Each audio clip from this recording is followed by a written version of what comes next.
जय हिंद, वंदे मातरम। दोस्तों, welcome to my channel Gupta coaching classes, station गली खितसराय। आइए, आज हम आपकी क्लास नहीं लेंगे, बस आपसे आज हम एक चर्चा करने वाले हैं। चर्चा क्या है? चर्चा है कि कल बोर्ड का पेपर है और बोर्ड का पेपर एक बहुत ही महत्वपूर्ण समय होता है कि जिस समय हम लोगों ने पूरे साल भर की पढ़ाई करके अब अंतिम स्टेज पर हम परीक्षा देते हैं और परीक्षा में अच्छे अंक प्राप्त करते हैं।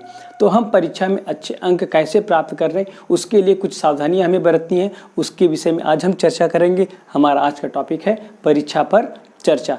तो आइए, हम अब कल से हमारा बोर्ड का पेपर है, यानी कक्षा 10 के बच्चों का है और इंटर के बच्चों का भी पेपर शुरू होने वाला है। तो कल जो बोर्ड के पेपर में हमें क्या गलतियां नहीं करनी है, उस पर हम थोड़ी सी चर्चा करेंगे।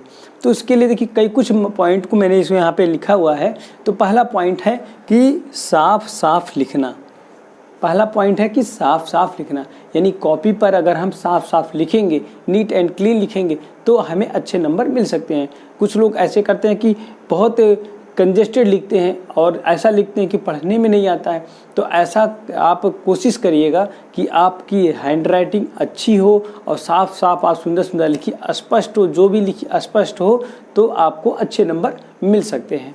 सेकंड पॉइंट है कि प्रश्न क्रमांक का विशेष ध्यान देना चाहिए, यानी प्रश्न के क्रमांक को आपको विशेष ध्यान देना। जैसे आपने कॉपी में लिखना शुरू किया, आपको पहला क्वेश्चन आ रहा है आंसर का, तो आप लिखेंगे प्रश्नोत्तर नंबर 1, उसके बाद उसके नीचे उसका आंसर आप लिख देंगे। ऐसा कुछ बच्चे करते हैं कि आप प्रश्न नंबर 3 लिख रहे हैं प्रश्नोत्तर और उस पर अपने प्रश्नोत्तर नंबर 2 डाल दिया है। अब एग्जामिनर जब कॉपी चेक करने जाएगा तो पता चला कि वो आपने प्रश्नोत्तर नंबर 2 डाला, वो प्रश्न नंबर 2 खोजेगा और आपने आंसर लिखा है प्रश्नोत्तर 3 का, तो उससे भी आपके नंबर पर असर पड़ सकता है। तो इसलिए सबसे विशेष ध्यान देना है कि सबसे पहला कि आप बहुत उसको साफ साफ लिखेंगे।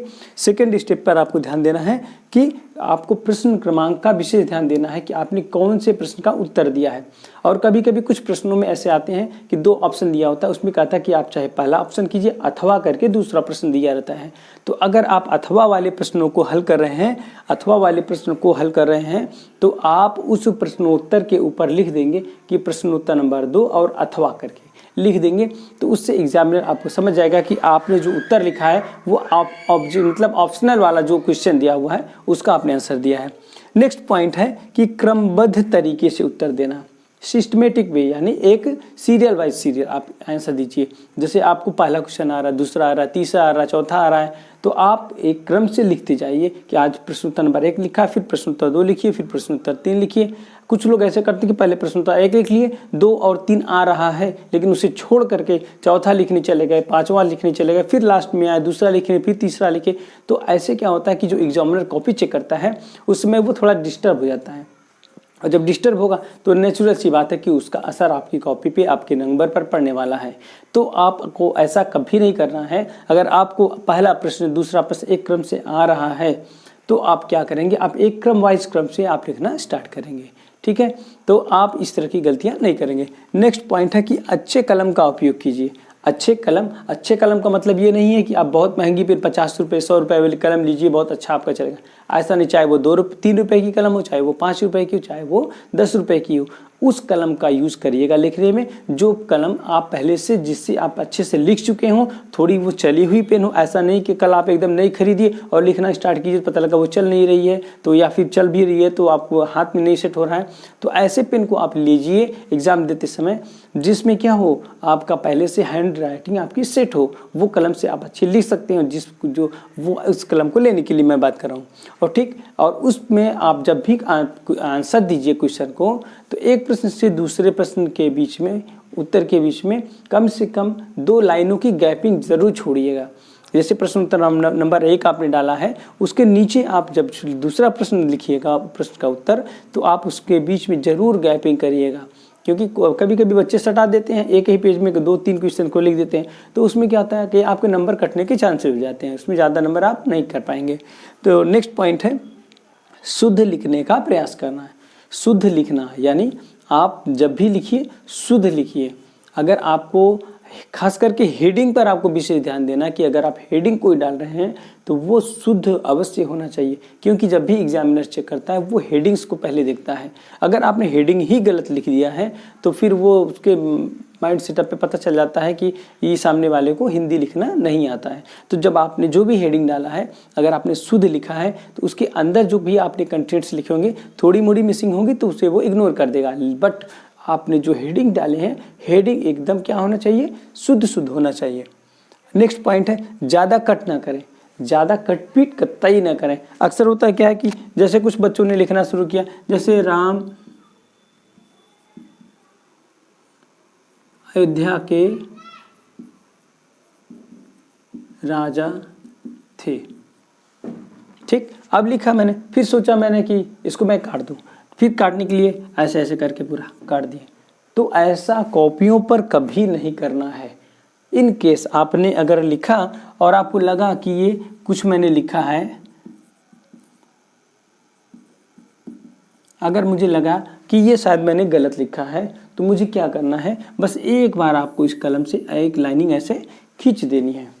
तो ऐसे आप एक बार कर देंगे तो एग्जाम में समझ जाएगा कि ये इन्होंने गलती किया था। और अगर आप उसको पेंटिंग करना शुरू कर देंगे तो आपके नंबर भी पेंट हो जाएंगे। तो इसलिए आप इस तरह की गलतियां कतई नहीं करेंगे आप कॉपी में, कल की कॉपी में। नेक्स्ट है प्रश्नों को उत्तर पुस्तिका में न उतारें। कुछ बच्चों की आदत होती है कि वो क्या करते हैं, पेपर को कॉपी में उतारना शुरू कर देते हैं। जैसे हमको प्रश्न 1 का उत्तर देना है तो उत्तर न लिख करके पहले हम प्रश्न को उतारते हैं और फिर उसका उत्तर लिखते हैं। तो ये भी एक तरह के क्या है, माइनस पॉइंट है। तो इस तरह की गलतियों को आपको नहीं करना है। आपको प्रश्नों को उत्तर पुस्तिका में नहीं उतारने हैं। लास्ट पॉइंट है कि दीर्घ उत्तरी प्रश्नों के उत्तर को पॉइंट में अलग अलग लिखें। जैसे आपको 5 नंबर का क्वेश्चन है या फिर 10 नंबर का आंसर है, क्वेश्चन है, तो जब आपको उसका आंसर देना है तो आप उस क्वेश्चन को क्या करें, पॉइंट वाइज डिवाइड कर लीजिए। पॉइंट वाइज डिवाइड कर लीजिए और उसको आप एक सुंदर तरह से, कितने अच्छे तरह से प्रस्तुत कर सकते हैं। जैसे मैं आपको देखिए एक एग्जांपल बता रहा हूँ। जैसे हमने पूछ लिया कि संज्ञा किसे कहते हैं और संज्ञा के प्रकार क्या होती हैं। तो आपको जैसे इसका लिखना है कि आप इसको लिखेंगे कैसे। अगर आपको अच्छा नंबर लेना है तो सबसे पहले क्या करेंगे, जैसे आपने लिख दिया कि संज्ञा की परिभाषा, हेडिंग डाल दिए, उसके बाद उसकी परिभाषा को आपने लिख दिया एक सिस्टम से, एक लाइन छोड़ करके 2 लाइन ऐसे करके एक अलग। फिर तीसरी लाइन में आपने पूछा कि संज्ञा के प्रकार बताइए। तो देखिए प्रकार को आप कैसे कर सकते हैं कि जैसे मान लीजिए आपने परिभाषा लिख लिया है, अब अगली लाइन में लिखना है कि संज्ञा के प्रकार। अब आप इसको क्या कर सकते हैं, थोड़ी मोड़ी डायग्राम ऐसे बना सकते हैं। ऐसे डायग्राम बना दीजिए। संज्ञा के प्रकार होते हैं, कितने प्रकार होते हैं, आप ऐसे बाय डायग्राम के थ्रू आप इसको डिसाइड कर सकते हैं। संज्ञा 5 प्रकार के होते हैं। इसके बाद आप इस हर एक नाम को अलग अलग ऐसे डायग्राम बना के ऐसे कर सकते हैं। ये फर्स्ट वो हो डायग्राम हो गया। इस डायग्राम को आप इस तरह से भी बना सकते हैं या फिर आप एक क्लाउड शेप दे सकते हैं। जैसे यहाँ पे दे सकते हैं, एक डायग्राम में यहाँ लिख सकते हैं, दूसरा नाम यहाँ लिख सकते हैं, तीसरा नाम यहाँ लिख सकते हैं। तो एज इट अगर एक डायग्राम आप बना देंगे तो आपकी कॉपी खुलने के बाद एग्जामिनर जैसे ही दिखेगा कि बच्चे ने एक अट्रैक्टिव वे में इसका आंसर दिया है तो उसे लग जाएगा एग्जामिनर को कि बच्चे को ये चीज़ अच्छी तरह से आता है। तो आप उस पर आप क्या कर सकते हैं, आपको पूरे नंबर मिल सकते हैं। तो इस तरह के इतनी पॉइंटों का अगर आप ध्यान देंगे तो कल का पेपर आपका बहुत ही अच्छा होने वाला है।